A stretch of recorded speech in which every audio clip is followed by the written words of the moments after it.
Well, first it was a no, and now it is a go. President Biden is now considering taking executive action on his border crisis. He tore into former President Trump for doing exactly this, taking executive action and responsibility.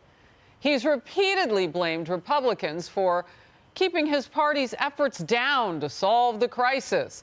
And he's insisted his hands were tied. He had no power to take any action.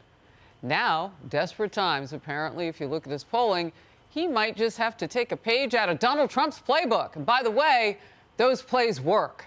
I'm Harris Faulkner. You are in the Faulkner Focus. Remember, just last month, Joe Biden said he couldn't do any more on his own. Have you done everything you can do with executive authority, or is there more you could do? I've done all I can do. Give me the power. I've asked for the very day I got in office.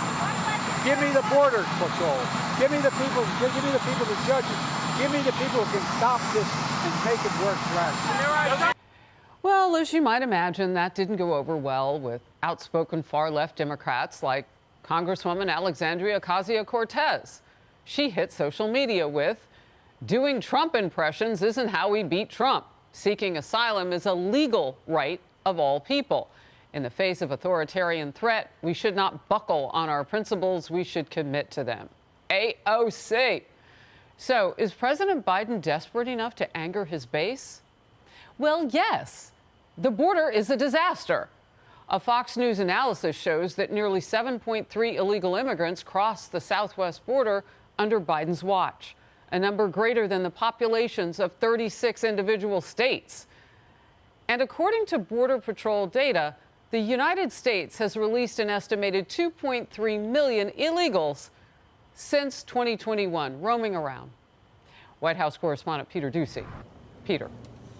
And Harris, I've been told many times during this president's time in office that he is, and this is a quote, stopping the flow at the border. But now with what they're doing, they are basically admitting that that hasn't happened yet. I am told by a White House official there's a policy paper floating around the West Wing that's consistent with what Politico first reported, that President Biden could soon make it impossible for anybody to claim asylum anywhere but a port of entry. The timing of this order is iffy, but a White House spokesperson is telling us no executive action, no matter how aggressive, can deliver the significant policy reforms and additional resources Congress can provide, and that Republicans rejected. We continue to call on Speaker Johnson and House Republicans to pass the bipartisan deal to secure the border. And this could be part of the urgency. The U.S. BP chief, Jason Owens, writes, over the weekend, U.S. BP agents across the southwest border apprehended 10 undocumented subjects with violent criminal histories, including murder, rape, and drugs or weapons trafficking. So far in fiscal year 24, Border Patrol has apprehended 6,400 subjects with criminal convictions. Joe Biden made the decision through executive orders, through illegal acts, to open the border. He's allowed drugs, criminals, terrorists into our country. It makes no sense to me. He's a disaster president. We need to have a big win in November in the House, the Senate, and the White House to turn this country around. We are in a crisis.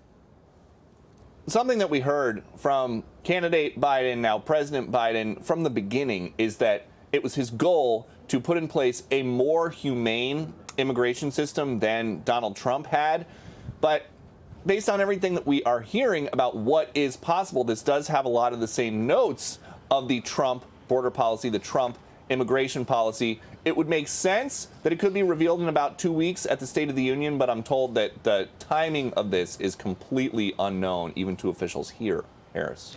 Yeah, so he wanted to be different from Trump, and now he has to borrow from Trump. And he better do it quickly, because the situation is devolving by the hour. Peter Doocy, thank you. Hey everyone, I'm Emily Campagno. Catch me and my co-hosts Harris Faulkner and Kaylee McEnany on Outnumbered every weekday at 12 p.m. Eastern, or set your DVR. Also, don't forget to subscribe to the Fox News YouTube page for daily highlights.